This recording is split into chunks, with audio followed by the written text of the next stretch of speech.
séjour à Abéché de la province du Ouadaï, le chef de l'État Idriss Déby Itno a rencontré sa famille politique. Le président fondateur du MPS a invité ses camarades à la consolidation de la paix.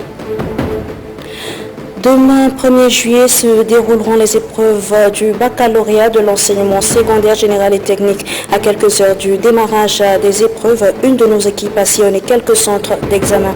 Reportage à suivre dans ce journal.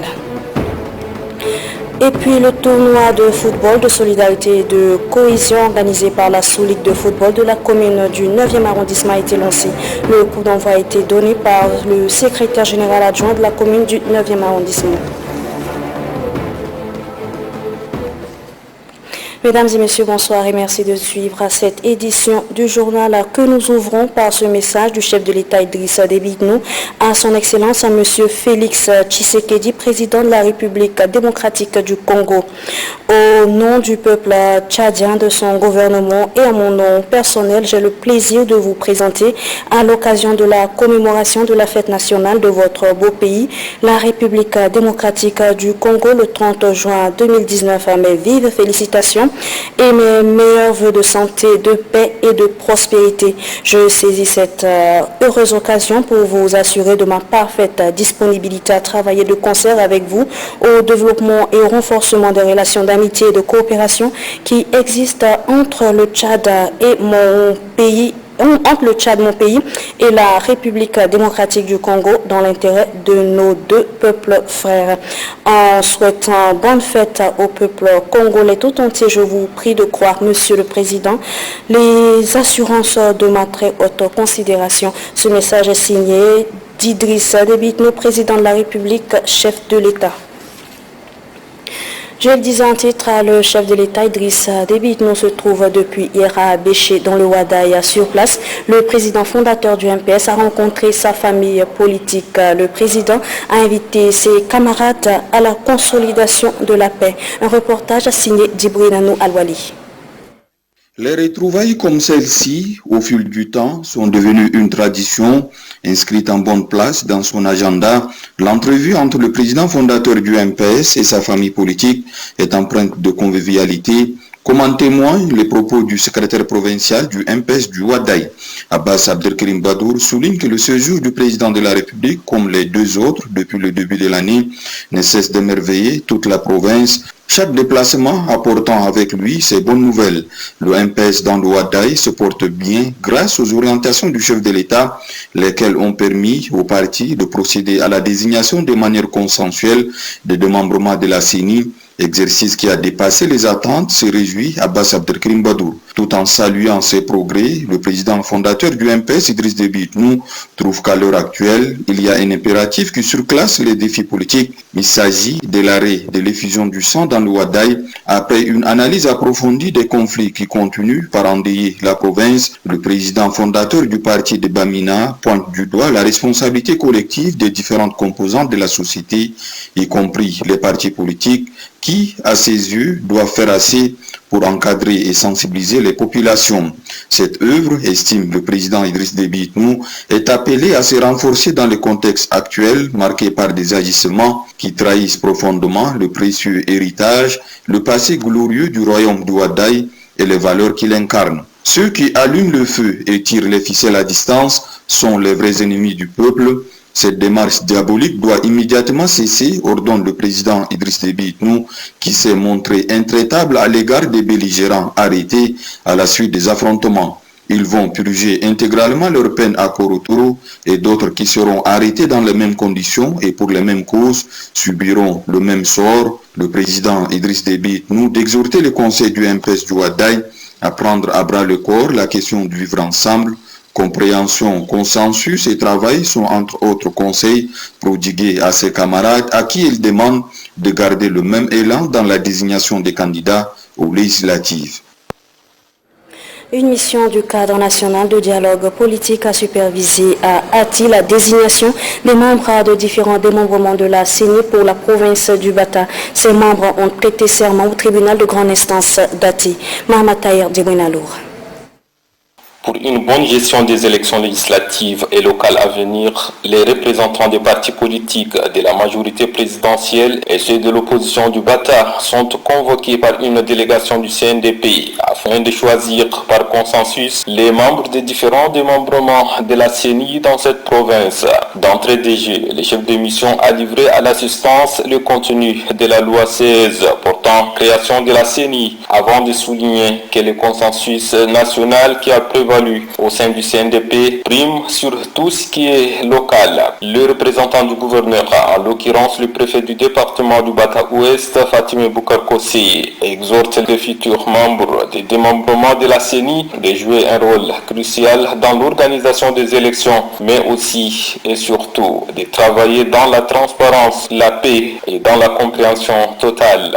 Après ceci, les membres des démembrements choisis se sont rendus au tribunal de grande instance d'Ati pour prêter serment. C'était en présence d'une équipe de la CENI conduite par Madame Amina Ihemir Tournant. Le procureur de la République près le tribunal de grande instance d'Ati, Dol Ousmane Ada, indique que cette audience solennelle est une exigence de l'article 14 de la loi numéro 16 du 7 août 2013 portant création d'une commission électorale nationale indépendante.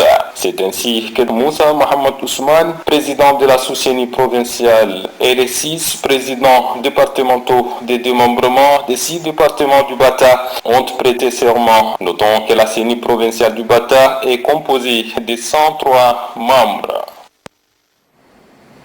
Et puis une réunion extraordinaire des ministres de la CEAC sur la position commune face au sommet de l'action sur le climat se tient depuis ce matin à Abu Dhabi. Le Tchad a été représenté par le ministre des Affaires étrangères. Le point avec Gapili Missé.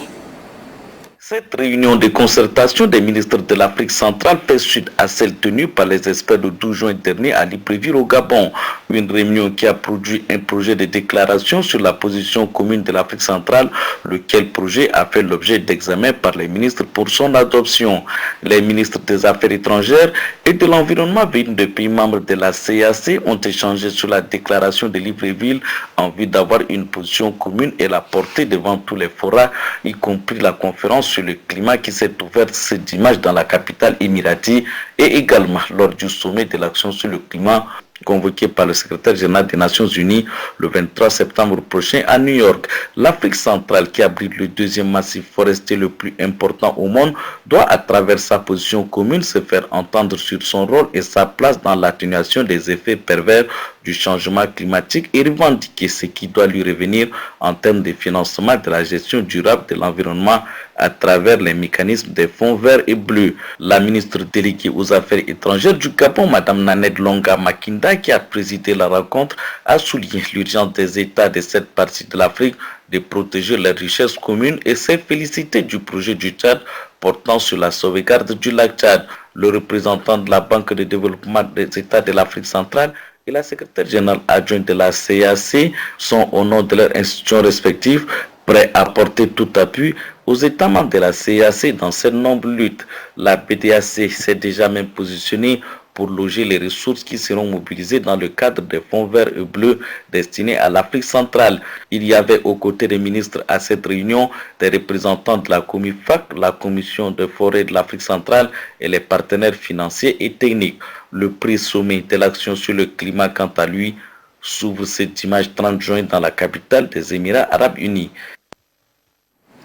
À Ati, dans la province du Bata, sachez que le Forum pour le développement de la province du Bata s'est ouvert au premier et deuxième jour. Les participants ont suivi plusieurs présentations sur diverses thématiques. Mahamataïr de Benalour. Les 2 premiers jours du Forum sur le développement de la province du Bata ont été marqués par 5 grandes présentations sur diverses thématiques, à savoir gouvernance locale présentée par Dr Alhaj Hamid Zagalo, services sociaux de base, santé, éducation, jeunesse et sport, présenté conjointement par le MCD d'Ati, Dr Raouda Mohamed Youssouf, et le délégué provincial de l'enseignement et à la jeunesse, Mohamed Ali Nassir. La 3e présentation par Al-Khalil Abdoulaye, tandis que Ahmed Haroun Aguid, lui, il a fait une présentation sur l'environnement et gestion durable des ressources naturelles. L'économie a été présentée par Rastalani Ahmed Khalid. Chaque thématique a fait l'objet de longs débats Ce forum se voulant un lieu d'échange, les intervenants, de même que les conférenciers, ont eu l'occasion de partager leurs points de vue et de débattre des enjeux liés à la question du développement durable de cette province. À noter que les préfets de 3 départements, à savoir le Bata Ouest, le Bata Est et le Fitri, ont présenté les problèmes et atouts de leurs circonscriptions administratives respectives.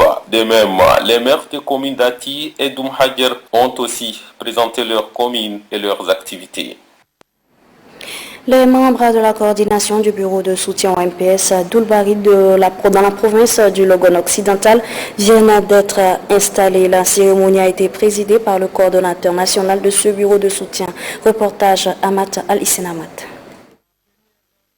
Le bureau de soutien au MPS d'Oulbarit, véritable force de frappe du mouvement patriotique du salut dans le combat politique, retrousse ses manches pour affronter les élections annoncées en vue de les remporter au profit du MPS, parti rassembleur. C'est dans cette vision que la haute hiérarchie du bureau de soutien au MPS d'Oulbarit, sous la clairvoyance bien sûr de sa fondatrice Habab Idriss Déby Itno, entreprend la restructuration des sous-coordinations provinciales et des organes de l'étranger. Composée de 33 membres et 6 conseillers, la sous-coordination de Doulbarit du Logone occidental a pour président d'honneur Mohamed Haggar. Adam Tidjani Abokoura en est le coordonnateur. Le coordonnateur national du bureau de soutien d'Oulbarit, Korom Assil Dagaj, invite les camarades installés à la discipline et à la détermination dans la lutte pour le triomphe du MPS. Vous avez fait preuve d'un engagement militant sans précédent. Hormis le conseil provincial du Logone occidental, nous demeurons convaincus que la sous-coordination de Doulbarit à elle seule peut œuvrer pour faire en sorte que la commune de Moundou soit le bastion du mouvement patriotique du salut. Des conseils et orientations ont été aussi donnés par le secrétaire général provincial du MPS du Logone occidental, Dingamoudel Meimian Sébastien, qui compte sur ce bureau pour relever les défis. Des motions spéciales de soutien au président fondateur du MPS Idriss Déby Itno et à la présidente d'honneur de l'OF MPS Hinda Déby Itno ont été lues à cette circonstance. Le coordonnateur de Doulbarit de la province du Logone occidental, Adam Tidjani Abokoura, rassure l'assistance que son équipe qui a fait ses preuves à la présidentielle passée mettra toujours tout en œuvre pour mériter la confiance placée en lui par la fondatrice du bureau de soutien d'Oulbarit, Hababa Idriss Déby Itno. Baccalauréat de l'enseignement secondaire général et technique, nous sommes à seulement quelques heures du démarrage des épreuves dans les différents centres d'examen de la capitale. Les présidents de centres et leurs collaborateurs ont déjà tout mis en œuvre pour le bon déroulement de cet examen. Kanouba Théophile. Plus que quelques heures et les candidats à l'examen du baccalauréat de l'enseignement secondaire général et technique entameront les épreuves écrites. Dans les différents centres d'examen de la capitale, les retardataires se bousculent devant les tableaux d'affichage des listes et de répartition des salles. J'ai dit mon numéro, je connais ma salle, je suis toujours composé de 26 mentalement préparés. J'ai vu mon numéro, je connais mon centre, le nom bien affiché et je suis garanti. Quant au président des centres, il s'active pour que tout soit fait prêt afin de mettre les candidats dans des conditions idoines. Nous avons déjà donné les consignes aux surveillants, il y a les superviseurs, il y a les coordonnateurs. Nous avons dit la police générale de l'organisation du baccalauréat. Chacun déjà connaît quelles sont ses prérogatives. Nous sommes déjà suffisamment préparés. Et ça, c'est la dernière opération que nous sommes en train de réaliser pour nous permettre d'acquérir nos candidats. On a pris toutes les dispositions possibles pour que les candidats soient bien orientés. Vous avez vu derrière nous l'orientation par bâtiment, par salle de classe et par numéro, par série de candidats. Au centre de Messina, tout est fait prêt pour le démarrage. Avec tous ces préparatifs, il ne reste qu'aux candidats à qui nous souhaitons une bonne chance de respecter les consignes de l'ONEX pour éviter toute surprise désagréable. Développer ou changer les défis de la communication pour le développement de l'Afrique, c'est le titre de l'ouvrage de Salomon Jimke Gerimbaya paru aux éditions Edilivre. Cette œuvre de 130 pages met en relief les stratégies à adopter pour développer l'Afrique. Mahamata Oumar Moursala. 20 ans d'expérience bien remplis dans le domaine de la communication ont inspiré ces journalistes de formation Salomon Jimte Gerimbaï. Dans cet ouvrage intitulé « Développer ou changer les défis de la communication pour le développement en Afrique », évoque les difficultés de la communication et les défis à relever. Au nombre des obstacles, il cite la mauvaise perception de la communication, la confusion entre celle-ci et l'information. On est devenu communicateur et on le reste pour toujours, où il y a des éléments qui font qu'on améliore notre qualité de communicant. C'est un peu ça le problème que je voudrais poser, mais aussi permettre à vous, jeunes frères, qui êtes dans le métier, de savoir que c'est un métier qui vous amène très loin. Développer ou changer les défis de la communication pour le développement en Afrique est une œuvre autobiographique parue cette année. Ce livre est édité à Edilivre en France. Doctorant à l'ESTIC de Yaoundé, Salomon Jimte Gerimbaï est titulaire d'un master en communication obtenu à Nairobi, au Kenya. Ces photojournalistes possèdent une riche expérience dans des questions de secours d'urgence et de développement. Il a servi pendant des années comme chargé de communication, relations publiques et plaidoyer à l'ONG internationale World Vision. L'hôpital de l'amitié Tchad-Chine abrite du 30 juin au 8 juillet 2019 la campagne de chirurgie de la cataracte initiée par la Fondation Grand Cœur, la Banque islamique de développement et le ministère de la Santé publique. Une campagne qui s'inscrit dans le cadre de l'Alliance pour lutter contre la cécité évitable. On fait le point avec Barry Ladji. C'est un partenariat tripartite initié par la Fondation Grand Cœur, la Banque islamique de développement et le ministère de la Santé publique à travers le programme national de lutte contre la cécité pour redonner du sourire aux couches vulnérables.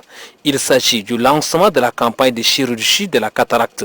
À travers cette activité, nous voulons soutenir les démunis en leur rendant la vue et l'espoir d'une vie meilleure. Une citation tchadienne dit: les yeux sont sultans du corps.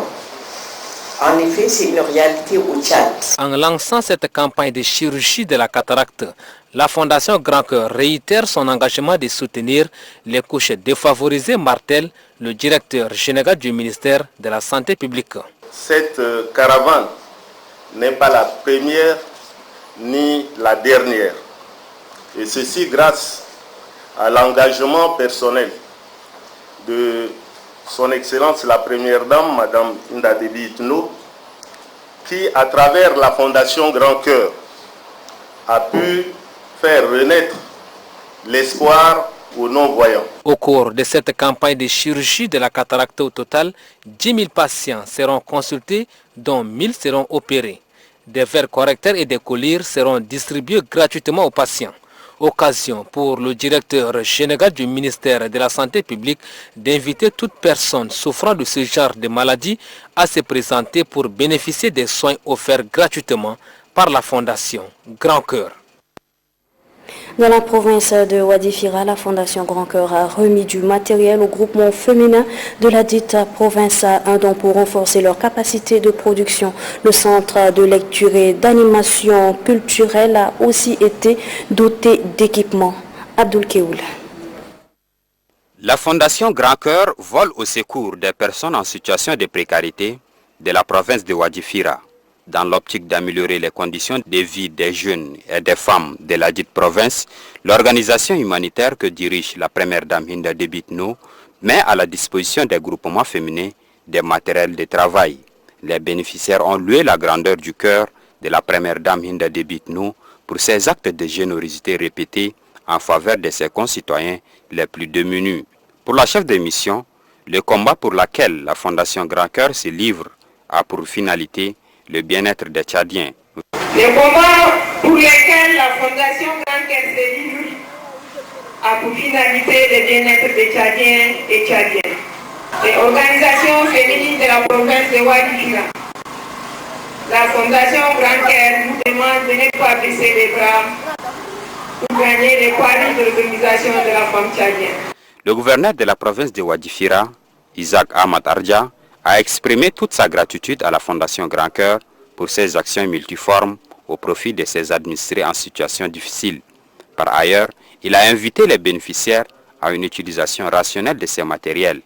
En difficulté de fonctionnement depuis belle lurette, le centre de lecture et d'animation culturelle, CLAC des Bulletins, a été réfectionné et équipé des ouvrages didactiques, des ordinateurs, des panneaux solaires et des appareils de sonorisation.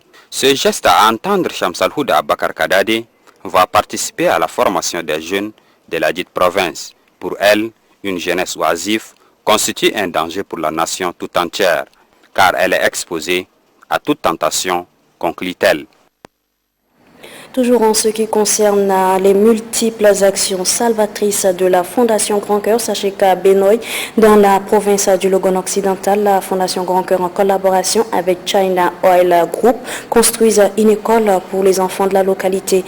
La pose de la première pierre de construction s'est déroulée en présence de plusieurs autorités. Moustapha Mahamadouaro. Ce premier signe de cette infrastructure scolaire est pour la population locale un ouf de soulagement. Cette initiative salvatrice de la part de la Fondation Grand Cœur en partenariat avec la société chinoise China Oil Group permettra aux enfants de la commune de Benoît d'étudier dans des conditions optimales. Dans son intervention, le maire de la ville de Benoît, Kourkao Milizor, a au nom de la population remercié les bienfaiteurs et les a encouragés de continuer dans le même élan. Pour sa part, le représentant de la société chinoise HBP, Sing-Woo King, félicite les bénéficiaires et rassure les autorités de la commune de Benoît de matérialiser ce projet afin que les élèves puissent reprendre le cours à temps. À cette occasion, le point focal de la Fondation Grand Cœur du Logone occidental, Abakar Betel, représentant la première dame Hinda Debi Itno, a rappelé à l'assistance la vision de la Fondation et salué la société chinoise pour son engagement d'accompagner la Fondation Grand Cœur dans ses œuvres salvatrices. La construction du bloc scolaire de l'école de Bédjemé, entrepris par China Oil HBP Group, au nom de la Fondation Grand Cœur, témoigne la ferme volonté des partenaires à accompagner la fondatrice, son Excellence Madame Hinda Debi Itno, qui œuvre sans relâche aux côtés du gouvernement dans la mise en œuvre de sa politique qui vise à améliorer le système éducatif au Tchad. Le secrétaire général du département de Ngourkousso, Maya Bruno, représentant le gouverneur de la province du Logone occidental, a justifié l'effort et l'engagement du gouvernement dans sa politique d'accompagner la jeunesse. Il a en outre salué le partenariat agissant entre la société chinoise et la Fondation Grand Cœur. Une chanson dédiée aux autorités locales et à la délégation par les femmes de la commune de Benoît a clos cette cérémonie. Parlons à présent des installations des préfets des départements de Aras Mangué, de la Kabia, du Mayo Binder, de Mourcha et de Ngouri par les gouverneurs avec Abdul Keoul. Les hommes se succèdent pour la continuité de l'administration publique. Ainsi, plusieurs départements du pays ont de nouveaux préfets. Dans le département de Aras Mangué, Al-Khali Adam Kori prend officiellement fonction et remplace à ce poste Ismaël Adam Harar. C'est le gouverneur de la province du Salamat, Weiding Assi Assoué, qui a officié la cérémonie. Vous veillerez alors à l'application des lois et règlements de l'État, la restauration de l'autorité de l'État, gage de la bonne gouvernance, de la discipline administrative et de la sécurité. Même action, mais dans une autre province. Dans le Mayo-Kébi-Est, précisément dans le département de la Kabia, le préfet Céline Passalé prend la destinée de ce département. Installant le préfet, le gouverneur Amata Mamat a mis l'accent sur le respect de l'autorité de l'État. Vous êtes le dépositaire des pouvoirs de la République. Vous êtes chargé de veiller à la stricte application des lois et textes de la République en vigueur. Même son de cloche dans la province du Mayo-Kébi-Ouest. Ici, Safia Wangbi est promis à la tête du département du Mayo-Binder. Elle remplace Hassan Yerima. Le gouverneur de la dite province l'exhorte à mettre en musique la politique du gouvernement. Madame le préfet, en votre qualité de préfet du département, vous êtes sous l'autorité du gouverneur de la province. À ce titre, vous êtes dépositaire du pouvoir de la République, garant de l'ordre et de la sécurité des personnes et de leurs biens. Le département de Mourcha, situé dans la province de l'Enedi-Ouest, a aussi un nouveau préfet. À la faveur d'une cérémonie, Idriss Boy Nokour prend fonction. Il succède Kedi Wadi. Le gouverneur Kedela Younous Hamidi l'invite à jouer pleinement son rôle. Dans la province du Lac, Youssouf Dabdou Elemi se voit confier le département de Ngouri. Il remplace Seïd Koti Youssoubou. En installant le nouveau préfet, le secrétaire général de la dite province, Djimoya Swapebe, l'appelle à une conjugaison d'efforts afin de relever les défis sécuritaires auxquels fait face la province. À l'unisson, les nouveaux préfets promettent être à la hauteur de leurs fonctions et ne pas trahir la confiance placée en eux. Les membres de l'association d'amitié Tchad-Golfe, de concert avec ceux du Conseil supérieur des affaires islamiques du Tchad, ont organisé un colloque scientifique sur les relations entre le Tchad et les pays arabes du Golfe. Un colloque placé sous le thème Relations Tchad-Golfe. Mohamed Souleiman. Ce colloque scientifique évoque les relations entre le Tchad et les pays arabes du Golfe. Il est animé par Dr Ismail Issa Youssouf et Dr Saïd Ali Ahmad Taha. D'entrée de jeu, les conférenciers se sont penchés sur différents domaines pour expliquer les relations entre le Tchad et les pays arabes du Golfe. Avant de rentrer dans le vif des sujets, l'orateur Ismail Issa Youssouf a fait un bref aperçu sur l'historique de ces relations qui lient le Tchad au monde arabe. Selon lui, le Tchad et les pays arabes du Golfe entretiennent de bonnes relations. La visite effectuée par le président de la République Idriss Déby Itno dans les pays arabes du Golfe illustre un bon exemple des relations diplomatiques, dit-il. Pour lui, le Tchad regorge plusieurs potentialités que l'on peut exploiter, telles que l'agriculture et l'élevage. À ce titre, le conférencier Ismail Issa Youssouf envisage que les pays arabes du Golfe peuvent aider le Tchad à développer ses richesses dans le cadre d'un partenariat gagnant-gagnant. Dans la même lancée, le conférencier Saïd Ali Ahmad Taha s'est appesanti sur les stratégies devant développer davantage les relations entre le Tchad et le monde arabe. Pour lui, le Tchad est un pays stratégique en matière de l'agriculture, de l'élevage et de lutte contre l'insécurité. Pour ce faire, les partenaires arabes doivent aider le Tchad à exploiter ses potentialités dans tous les domaines de développement, conclut-il. Dans la commune du 9e arrondissement, un tournoi de football de solidarité et de cohésion sociale a été organisé hier par la Soligue de football. L'objectif est de réunir, de créer un lieu de brassage entre les jeunes de la dite commune. Le coup d'envoi de ce tournoi a été donné par le secrétaire général adjoint de la commune du 9e arrondissement, Abami Mustafa. En organisant ce tournoi de football, la Soligue de football du 9e arrondissement cherche à découvrir le futur footballeur capable de jouer dans le championnat N'Djamena. Une manière pour la Soligue de football du 9e arrondissement de relever les défis liés au secteur du football au Tchad et surtout de favoriser son développement à la base. Boum Boum FC et Baren, c'est l'affiche inédite pour ce match d'ouverture de ce tournoi de solidarité et la cohésion sociale. 16 équipes sont engagées pour participer à ces grands rendez-vous sportifs. Les deux équipes livrent un match spectaculaire au public qui a fait le déplacement au terrain de l'école primaire de Walia. Très motivés sur le plan tactique et physique, les deux équipes ont suivi avec beaucoup d'attention les consignes données par leur entraîneur et chacun cherche à poser son rythme dans le jeu. Ce serait un score de 3-0 que l'équipe de Boum Boum FC a remporté le match d'ouverture. Juste après le match, le secrétaire général adjoint de la commune du 9e arrondissement apprécie l'esprit d'équipe et surtout le fair play qui a prévalu entre les jeunes venus de différents quartiers de la commune.